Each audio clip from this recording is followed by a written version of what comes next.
अस्सलाम वालेकुम लियाकत मीरानी जेकॾहिं तव्हां सम्झो था त मुंहिंजूं क्लिपूं जेके आहिनि तालीम जी बहितरीअ जे लाइ आहिनि। अॼु मां तव्हांखे ॿुधाईंदुसि त कंहिं बि वज़ीर खे, सेक्रेटरी खे, डायरेक्टर खे,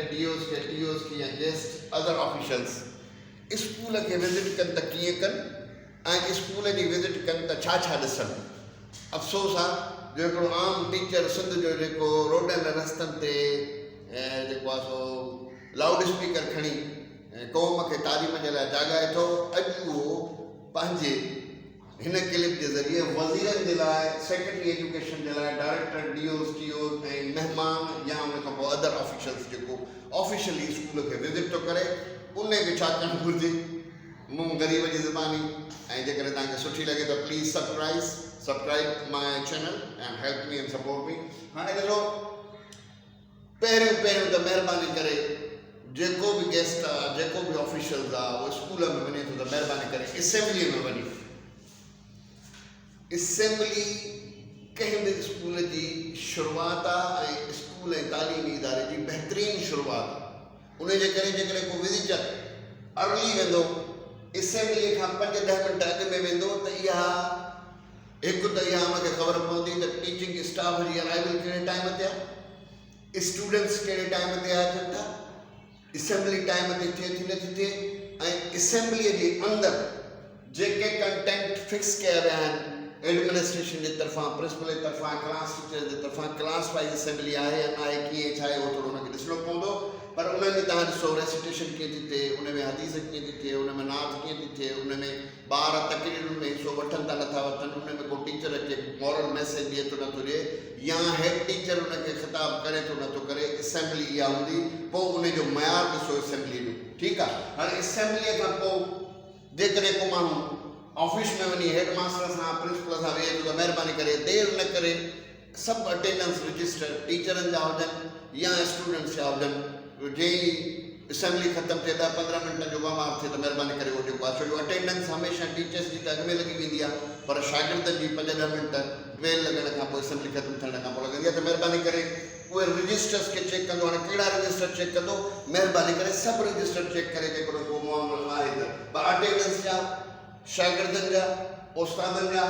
स्टॉक रजिस्टर, कहिड़ियूं शयूं स्कूल में आहिनि, कहिड़ियूं भॼी घुरी पियूं, कहिड़ियूं हुन ऑपरेशन आहिनि, कहिड़ियूं वर्किंग आहिनि, कहिड़ियूं नॉन वर्किंग आहिनि, उहो सभु हुनखे चेक करे, जेकॾहिं मिसिंग हुजे त एक्शन थी सघे थो। GR रजिस्टर जेको कंहिं बि इदारे जो, मां चवंदो आहियां त GR रजिस्टर जी हिफ़ाज़त हुजे, ॿिया सड़ी वञनि त सड़ी वञनि, ॿियो जो को बि फ़र्क़ु नथो पए, पर GR जंहिंमें ॿारनि जा नाला, वालदेन जा नाला, एंट्रीज़, एडमिशन्स, सॼो रिकॉर्ड हुन में आहे, उहो हेॾो होॾे न थियणु घुरिजे। ऐं GR is a very important document are even registered in institution. Inward outward ॾिसे, कहिड़ा करस्पॉन्डेंस कई अथनि, कहिड़ी आई आहे, उन खां पोइ टाइम टेबल जो रजिस्टर ज़रूरु ॾिसणु घुरिजे। उन में एलोकेशन ॾिसे केतिरी थियल आहे, कहिड़ा टीचरनि खे केतिरो वर्कलोड आहे। सरकारी स्कूलनि में इएं, कॉलेजिस में ईअं हूंदो आहे त को हफ़्ते में 20 पीरियड थो वठे त को 5 पीरियड थो वठे, या रहियल बैटर हूंदो, पर टाइम टेबल ॾिसणु ज़रूरी आहे त हुन में एलोकेशन कीअं थियल आहे या फिर टीचर कीअं ॾिननि। SMC जो रजिस्टर ॾिसणु घुरिजे, SMC कीअं मीटिंग्स, कॾहिं मीटिंग्स कयूं आहिनि ऐं उन में कहिड़ा फ़ैसिला कया अथनि, छा कयो अथनि, छा न कयो अथनि। स्कूल जी डेवलपमेंट जे लाइ, स्कूल जे लाइ पब्लिक प्राइवेट पार्टनरशिप खे चेक करण जे लाइ रजिस्टर्ड, उन जा चेक, उन जूं ॿियूं शयूं जेके आहिनि उहे बि जेका चेक करणु। पेटी कैश जो रजिस्टर हमेशह ॾिसिजे ऐं उन सां गॾोगॾु चेक वग़ैरह ॾिसजनि। विज़िट बुक बि ज़रूरी आहे, जेकॾहिं सॼो रिकॉर्ड चेक कंदो, उन में लेबोरेटरीज़ जा रजिस्टर्स बि हूंदा आहिनि ऐं ॿिया बि आहिनि। हिते ॿुधाइण में जेको 5-10 मिंट जी क्लिप आहे, उन जे करे सभु कुझु ॿुधाइण उहो ॾाढो मुनासिबु न हूंदो, पर हीअ रजिस्टर जेके आहिनि उहे तव्हां चेक कंदो त ओवरऑल सॼी डॉक्यूमेंट्री जेका आहे उहा ॿारनि जा प्रैक्टिकल्स बि चेक करे सघजनि था, ॿारनि जूं कापियूं बि चेक करे सघजनि थियूं। त ओवरऑल उन खां पोइ घटि में घटि को बि ऑफिसर नौकरशाही मां हुजे, NGO मां हुजे, को चीफ गेस्ट हुजे, को मिनिस्टर हुजे, को डायरेक्टर हुजे, तालीम खाते सां जेकॾहिं आहे त उहो 2 जेके आहिनि उहे घटि में घटि 2 मुख़्तलिफ़ क़िस्म जा क्लास ऑब्ज़र्वेशन करे, बाक़ाइदे पूरो टाइम 35 मिंट क्लास जे अंदरि मुख़्तलिफ़ 2 उस्तादनि जो, पोइ 89 एलिमेंट्री में भी थी सके तो, हायर सेकेंडरी में थी सके तो, प्राइमरी में भी थी सके तो। मुख़्तलिफ़ क़िस्म आहिनि। प्राइमरी स्कूल आहे त 2 उस्तादनि खे, एलिमेंट्री या मिडिल आहे त बि 2 उस्तादनि खे, हायर सेकेंडरी स्कूल आहे या हाई स्कूल आहे त बि 2 उस्तादनि खे हाज़िर कंदो। ऑब्ज़र्वेशन जे दौरान टीचर खे ॾिसो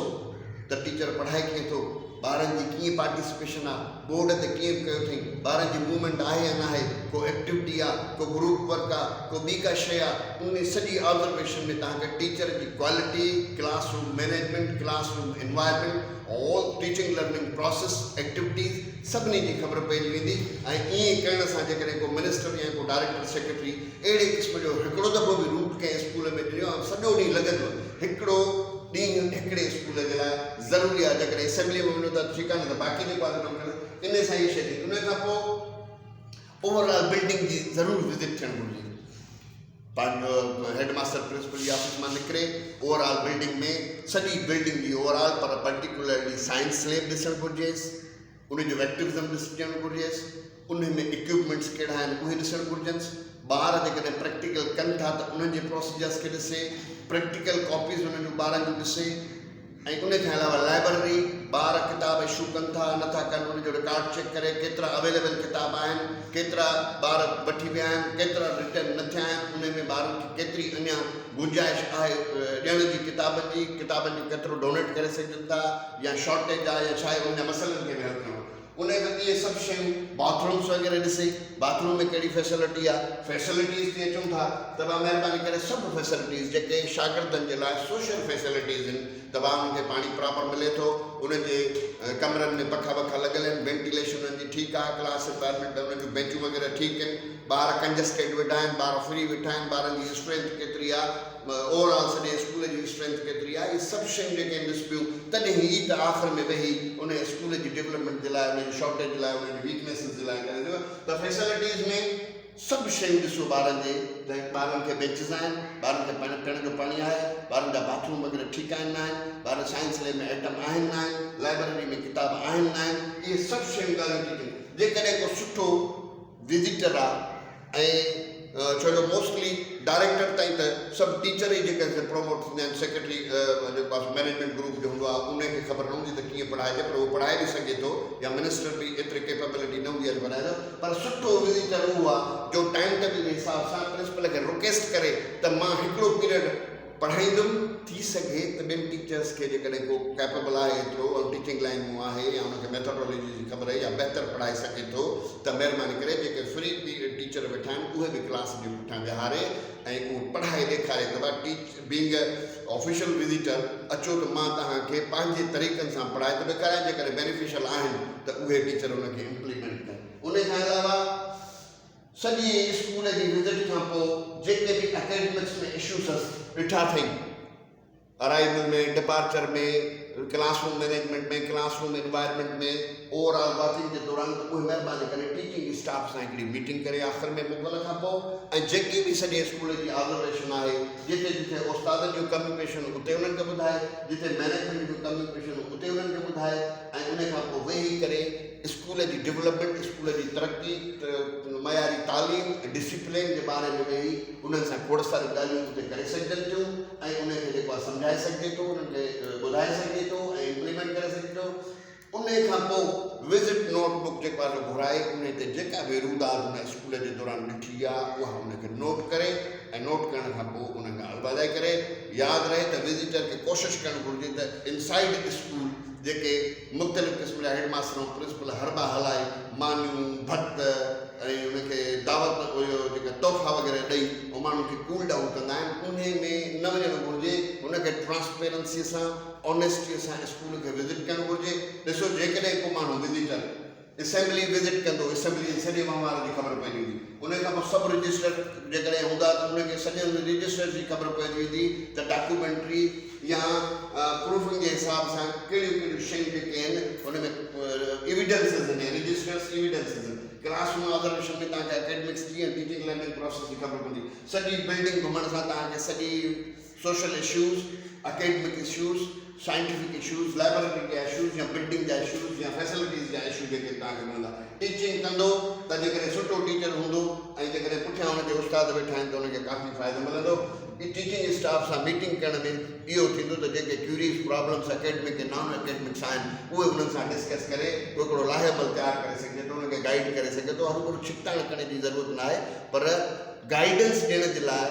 रहनुमाई ॾियण जे लाइ, सलाहूं ॾियण जे लाइ जेको स्कूल विज़िट करे सघे थो। ऐं विज़िट नोटबुक ते जेकॾहिं विज़िट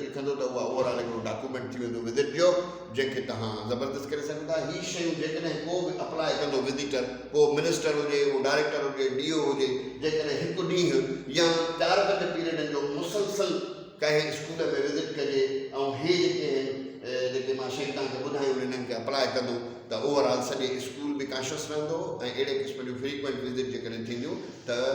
रिज़ल्ट्स मिलंदियूं ई मॉनिटरिंग ते आहिनि ऐं विजिलेंसी ते आहिनि। त महिरबानी करे मां मिनिस्टर खां वठी TOs ऐं HMs ताईं प्रिंसिपल्स ताईं रिक्वेस्ट कयां त महिरबानी करे जॾहिं बि स्कूल्स विज़िट कयो त महिरबानी करे दावतूं न खाओ, पर हे डॉक्यूमेंट्स ऐं ही जेके प्रोसीजर ऐं प्रोटोकॉल्स मां अप्लाई कयो त इंशाअल्लाह ताला स्कूल जी बहितरी थी सघे थी, हुन सां काफ़ी फ़ाइदा थींदा। हुनजे करे मां सभिनी खे रिक्वेस्ट कंदुसि जेके बि ऑफिशियल स्कूल्स विज़िट था कनि त please follow and get the results. Thank you very much. Please subscribe my channel. I need your help. God bless you. Khuda Hafiz.